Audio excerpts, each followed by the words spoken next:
साहिब ने बोला घर घर होगा बोध विचारा। घर घर यानी एक ऐसा कोई घर नहीं बचेगा जहां ये बोध विचार नहीं चलेगा। आने वाले समय में जैसे कोरोना आया था ना, पहले हर तरफ एक ही बात चल रही थी, कैसे बचेंगे कैसे बचेंगे, हाय मर गए हाय मर गए।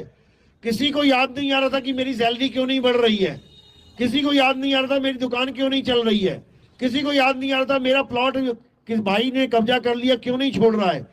कुछ याद नहीं आ रहा था। क्या याद आ रहा था? बचेंगे कि नहीं बचेंगे, मरेंगे कि बचेंगे, बस यही बातें चल रही थी। अगर कोरोना हो गया तो कैसे बचेंगे, बस इसी प्रकार अभी आगे भी एक ऐसा समय आने वाला है जब इसके अलावा कुछ बचेगा ही नहीं कि करे तो करे क्या।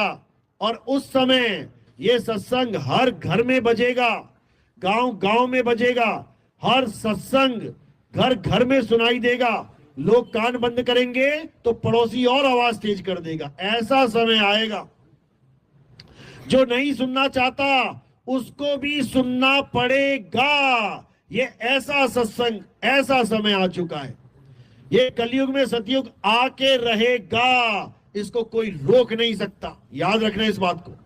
और कलयुग में सतयुग का मतलब ये नहीं है कि तुम्हें ब्रह्मा जी, विष्णु जी, महेश जी दिखाई देने लग जाएंगे, ऐसा नहीं है।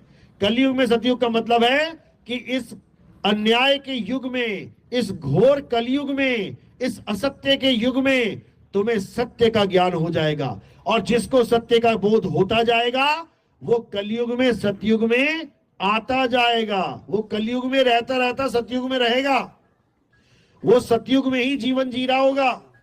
और जो कलयुग को नहीं पार कर पाएगा, सतयुग में नहीं आ पाएगा, वो वापस उन्हीं 4 युगों में वापस चला जाएगा और युगों युगों नाना प्रकार की योनियों में भ्रमण करता हुआ, महा दुख को पाता हुआ बार बार जन्मेगा, बार बार मरेगा।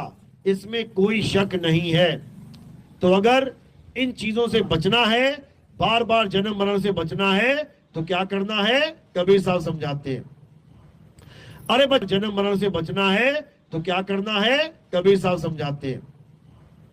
अरे बचना चाहो काल जाल से तो चीनो शब्द हमारा, और कहे कबीर अमर कर राखूं जो निज होए हमारा। कहते अगर